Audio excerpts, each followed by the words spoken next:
Welcome to अल हिकमत podcast.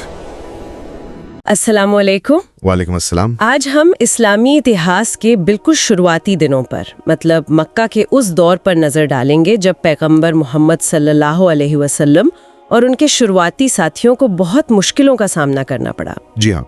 तो हमारा मकसद है ये समझना कि वो मुखालिफत, वो विरोध किस तरह का था, उन लोगों ने सब्र कैसे दिखाया और फिर वो क्या हालात थे कि पहली हिजरत करनी पड़ी। चलिए इस पर तफसील से बात करते हैं। तो सबसे पहले कुछ खास लोग थे जिन्होंने पैगंबर की बहुत सख्त मुखालिफत की, जैसे उमैया बिन खलफ। हाँ, उमैया बिन खलफ। उसका जिक्र आता है कि वो पैगंबर को देखकर ताने कसता था, बुरा भला कहता था। और कहते हैं कि इसी के बारे में सूरे हुमजा नाजिल हुई थी, वैलुल लिकुल्लि हुमज़तिल लुमज़ा। जी, जिसका मतलब है तबाही है हर ताना देने वाले, गीबत करने वाले के लिए।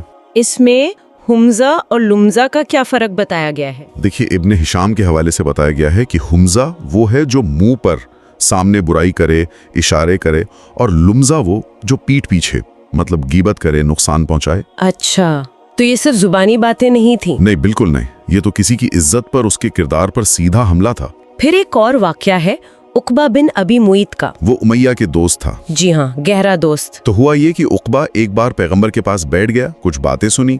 उमैया को पता चला तो उसने उकबा को भड़काया, कहा कि जाओ और उनके चेहरे पर थूको। और उसने ऐसा किया। अफसोस की बात है, लेकिन हाँ, उसने ऐसा किया।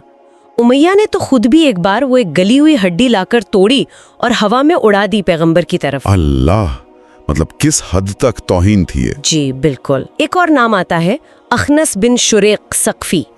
उसके बारे में तो कुरान में कहते हैं 9 बुरी आदतें बताई गई हैं। जी हाँ, बहुत ज्यादा कस्में खाना, जलील होना या करना, ताने देना, चुगलियां करना, भलाई से रोकना, जालिम होना, बदअमल, जफाकार, बदअसल, पूरी लिस्ट है। इससे अंदाजा होता है कि मुखालफत सिर्फ विचारों की नहीं थी। नहीं, बिल्कुल नहीं। ये बहुत पर्सनल, बहुत तौहीन करने वाली दुश्मनी थी।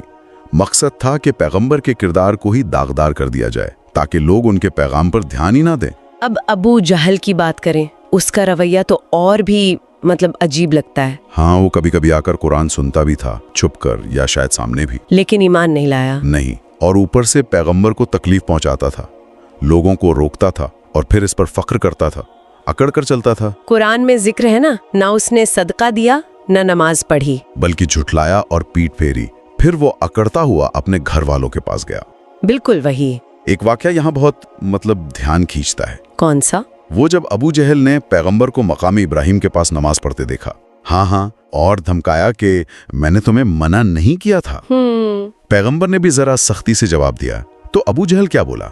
वो अपने कबीले और ताकत के घमंड में बोला, ए मोहम्मद, मुझे काय की धमकी दे रहे हो? खुदा की कसम, इस वादी में मेरी महफिल, मेरे हिमायती सबसे ज्यादा हैं। और इस पर अल्लाह का जवाब कुरान में आया। जी, अच्छा, तो वो बुलाए अपनी महफिल को, हम भी सजा के फरिश्तों को बुला देते हैं। एक और रिवायत भी है शायद। हाँ, एक रिवायत में है कि पैगंबर ने उसका गिरेबान पकड़ा और झंझोड़ते हुए कुरान की आयत पढ़ी, तेरे लिए बहुत ही मौजू है या तबाही है तेरे लिए। तब भी उसका तकब्बुर कम नहीं हुआ। नहीं, कहने लगा, क्या तुम और तुम्हारा परवरदिगार मेरा कुछ कर सकते हो? मैं मक्के की पहाड़ियों के बीच चलने वालों में सबसे ज्यादा इज्जतदार हूँ। मतलब उसका घमंड देखिए। फिर वो वाकया भी है जो सही मुस्लिम में है, अबू हुरैरा से रिवायत है, हाँ, कि अबू जहल ने कुरैश से कहा कि अगर मैंने मोहम्मद को नमाज में अपना चेहरा जमीन पर रगड़ते देखा, मतलब सजदा करते, तो मैं इसकी गर्दन रौंद दूंगा। जी।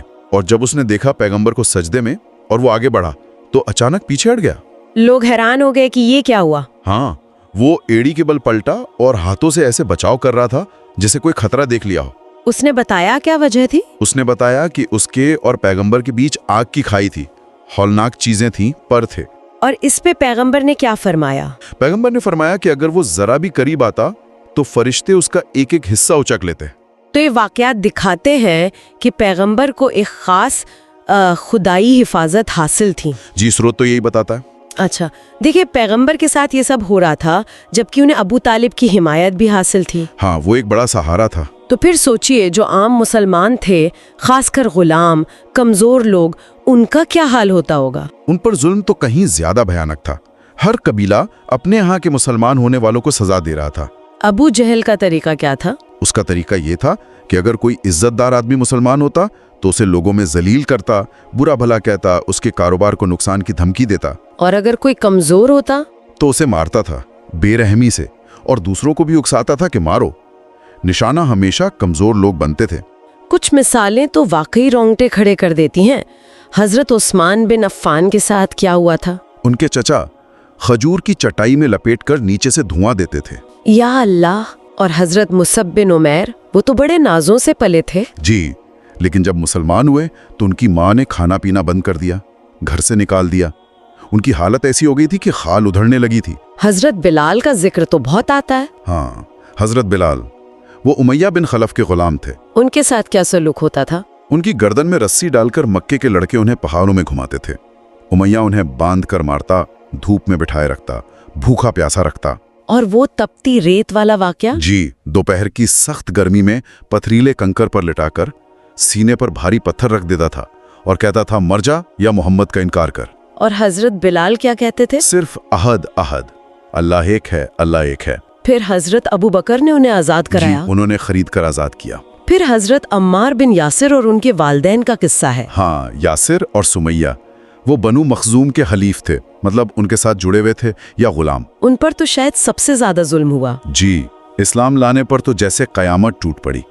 ابو جہل انہیں سخت دھوپ میں پتھریلی زمین پر تکلیف دیتا تھا۔ پیغمبر کا گزر ہوا تھا ایک بار ان کے پاس سے۔ ہاں، اور آپ نے فرمایا آل یاسر صبر کرنا، تمہارا ٹھکانہ جنت ہے۔ حضرت یاسر تو ظلم سہتے ہوئے شہید ہو گئے۔ جی، اور حضرت سمیہ، ان کی شرمگاہ میں ابو جہل نے نیزہ مارا اور وہ شہید ہو گئی۔ وہ اسلام کی پہلی شہیدہ ہیں۔ جی ہاں، پہلی شہیدہ۔ اور عمار پر ظلم جاری رہا۔ ہاں، انہیں دھوپ میں تپاتے، سینے پر پتھر رکھتے، پانی میں ڈبوتے اور کہتے کہ جب تک محمد کو گالی نہیں دو گے یا لات و عزا کی تعریف نہیں کرو گے نہیں چھوڑیں گے۔ تو کیا انہیں مجبوراً کہنا پڑا؟ جی، ایک بار ان سے زبردستی کفر کے الفاظ کہلوا لیے گئے۔ وہ بہت روئے۔ پھر وہ پیغمبر کے پاس آئے۔ ہاں، اور تب وہ آیت نازل ہوئی کہ جسے مجبور کیا جائے پر اس کا دل ایمان پر قائم ہو تو اس پر گناہ نہیں۔ یہ ایک بڑی راحت تھی ان حالات میں۔ اور بھی مثالیں ہیں۔ فقہا خباب بن ارت۔ ہاں، حضرت خباب کو دہکتے انگاروں پر لٹا دیا جاتا تھا، اوپر سے پتھر رکھ دیتے تھے تاکہ ہل نہ سکیں۔ لونڈیاں تھیں جیسے زنیرہ، نہادیہ، ام عبیس، ان کو بھی اسی طرح سزائیں دی گئی۔ حضرت عمر کا بھی ذکر ہے اسلام لانے سے پہلے کا۔ ہاں، کہ وہ بنی اڈین کی ایک لونڈی کو اتنا مارتے تھے کہ خود تھک جاتے تھے اور کہتے تھے کہ میں رحم کھا کر نہیں، تھک کر چھوڑ رہا ہوں۔ بعد میں حضرت ابو بکر نے ان لونڈیوں کو بھی خرید کر آزاد کیا۔ جی، انہوں نے بہت سے غلاموں کو آزاد کرایا۔ ظلم کے اور بھی طریقے تھے۔ ہاں، جیسے اونٹ یا گائے کی کچی خال میں لپیٹ کر دھوپ میں ڈال دینا، یا لوہے کی زرے پہنا کر جلتے پتھروں پر لٹانا۔ یہ فہرست تو واقعی لمبی اور تکلیف دہ ہے۔ پیٹرن بالکل صاف ہے۔ جی، نشانہ کمزور طبقے تھے اور ظلم انتہائی بے رحمی سے کیا جا رہا تھا۔ یہ واقعی ان شروعاتی مسلمانوں کے ایمان اور صبر کا امتحان تھا۔ ایسے میں تو ظاہر ہے کھل کر ملنا جلنا، عبادت کرنا مشکل رہا ہوگا۔ بہت مشکل۔ سمجھداری اسی میں تھی کہ خفیہ طور پر ملیں، کیونکہ سامنے آنے پر مشرکین لوکتے تھے، جھگڑا ہوتا تھا۔ ایک واقعہ ہوا بھی تھا نا، جب صحابہ چھپ کر نماز پڑھ رہے تھے۔ ہاں، مکہ کی کسی گھاٹی میں کچھ قریش نے دیکھ لیا، بحث ہوئی، ہاتھا پائی ہوئی، اور حضرت سعد بن ابی وقاص نے ایک کو زخمی کر دیا۔ جی، کہتے ہیں کہ یہ اسلام کے دفاع میں بہایا گیا پہلا خون تھا۔ تو ٹکراؤ سے بچنے کے لیے پوشیدگی ضروری تھی۔ بالکل، دعوت کا کام جاری رکھنے کے لیے یہ حکمت تھی۔ پیغمبر خود تو کھل کر تبلیغ کرتے تھے، عبادت کرتے تھے، لیکن مسلمانوں کی حفاظت کے لیے ان سے خفیہ طور پر ملتے تھے۔ جی، اور نبوت کے 5ویں سال سے ارقم بن ابی الارقم کا گھر، ہاں، جو صفا پہاڑی پر تھا، جی، تھوڑا چھپا ہوا، وہ ایک مرکز بن گیا، دعوت کا، تعلیم کا، اجتماع کا۔ یہ ظلم زیادہ کب بڑھا تھا؟ نبوت کے 4تھے سال کے آخر میں شروع ہوا اور 5ویں سال کے بیچ تک تو بہت زیادہ ہو گیا تھا، مطلب مکہ میں رہنا دوبر ہو گیا تھا۔ اور کہتے ہیں اسی ماحول میں سورہ کہف نازل ہوئی۔ جی، اس میں مشرکین کے سوالوں کے جواب تو تھے ہی، لیکن جو 3 قصے بیان ہوئے ان میں اس وقت کے مسلمانوں کے لیے بڑے اشارے تھے۔ کیا اشارے تھے؟ پہلا تو اصحاب کہف کا قصہ۔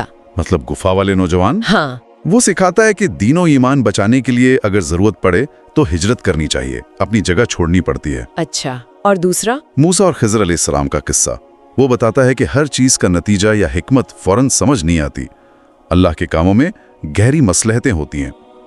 شاید اشارہ تھا کہ اس ظلم میں بھی کوئی حکمت ہوگی۔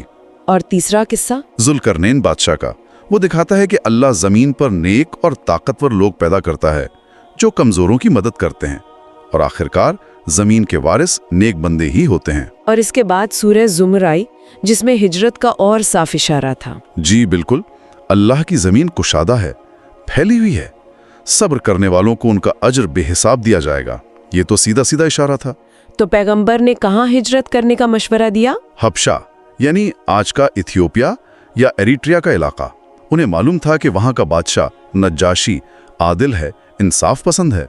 तो नबूवत के 5वें साल रजब के महीने में पहला काफिला गया। जी, छोटा सा गिरोह था, 12 मर्द और 4 औरतें। उनके अमीर हजरत उस्मान बिन अफ़्फ़ान थे और उनके साथ पैगंबर की बेटी हजरत रुक़ैया भी थीं। जी, और पैगंबर ने फरमाया था कि हजरत इब्राहीम और हजरत लूत के बाद ये पहला घराना है जिसने अल्लाह की राह में हिजरत की। बोलो कैसे गए? छुपकर? हाँ, रात की तारीकी में निकले और शुएबा बंदरगाह पर किस्मत से उन्हें 2 तिजारती कश्तियां मिल गईं। कुरैश ने पीछा किया? लेकिन तब तक वो लोग जा चुके थे।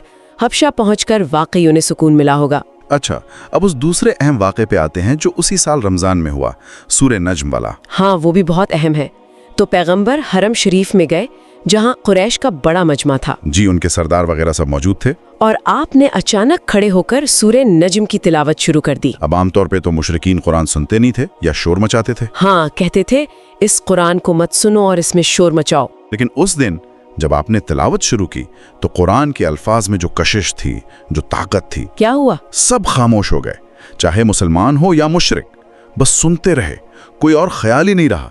ये कलाम इलाही का असर था। और फिर आखिर में जब सजदे की आयत आई, जब पैगंबर ने सजदा किया तो हैरत की बात यह हुई कि वहां जितने लोग थे, मुसलमान, मुशरिक, सरदार, सब के सब बेख्तियार सजदे में गिर पड़े। सबके सब? यहां तक कि मुशरिक भी। जी हाँ, सबके सब। ये हक की ताकत थी जिसने उनके तकब्बुर को एक पल के लिए तोड़ दिया। लेकिन बाद में उन्हें एहसास हुआ होगा। बिल्कुल, जब सर उठाया, होश आया तो देखा कि ये क्या कर दिया, हम तो इसी चीज को मिटाने चले थे। और फिर जो लोग वहां नहीं थे उन्होंने ताने दिए होंगे, तो वो बहुत शर्मिंदा हुए। तो अपनी जान छुड़ाने के लिए उन्होंने क्या किया? उन्होंने पैगंबर पर एक झूठा इल्जाम लगा दिया। ये कहानी गर्दी कि तिलावत के दौरान नौजुबिल्लाह पैगंबर ने उनके बुतों की तारीफ कर दी थी। वो गरानिक वाली बात? हाँ, कि तिलकल गरानी कुल उला वो इन्ना शफाअतहुन्ना लतुर्तजा, यानी ये बुलंद देवियां हैं और इनकी शफाअत की उम्मीद है। हमारा स्रोत इसे क्या कहता है? स्रोत इसे सरीहन झूठ करार देता है। ये सिर्फ अपनी गलती, अपने सजदे पर पर्दा डालने की कोशिश थी। ये गरानिक का किस्सा वैसे बाद में कुछ किताबों में आया है ना? हाँ, आया है और इस पर बहुत बहस भी हुई है, लेकिन ज्यादातर मुस्तनद उलमा इसे बेबुनियाद मानते हैं। असल बात कलाम इलाही का असर ही था। इस झूठी खबर का एक नतीजा ये हुआ कि ये हबशा पहुंच गई। जी, खबर ये पहुंची कि कुरैश मुसलमान हो गए हैं। तो वहाँ जो मुहाजिरीन थे उनमें से कुछ वापस आ गए। हाँ, कुछ लोग खुशी में शवाल के महीने में मक्का चल पड़े, लेकिन जब करीब पहुंचे तो पता चला कि खबर झूठी है, हालात वैसे ही खराब हैं। फिर क्या हुआ? कुछ तो वहीं से वापस हबशा लौट गए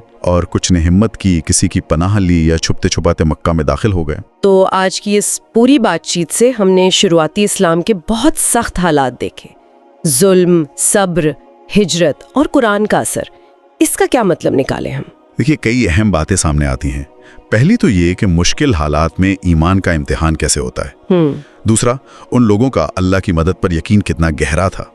तीसरा, पनाह और भाईचारे की अहमियत, चाहे वो अबू तालिब की हिमायत हो या नज्जाशी का इंसाफ। और चौथी बात ये कि अल्लाह के पैगाम पर इंसानों का रद्द अमल कितना पेचीदा होता है। कहीं शदीद दुश्मनी तो कहीं उसी कलाम के सामने बेइख्तियार झुक जाना। और आखिर में एक सवाल शायद सोचने के लिए छोड़ सकते हैं जी, कि उन शुरुआती लोगों ने अपने यकीन के लिए जो कुर्बानियां दी, जो तकलीफें सही, उन्हें देखते हुए आज के दौर में अगर किसी को अपने उसूलों की वजह से दबाव या मुखालफत का सामना करना पड़े तो उन उसूलों पर मजबूती से कायम रहने का वाकई क्या मतलब है? ये वाकई सोचने वाली बात है।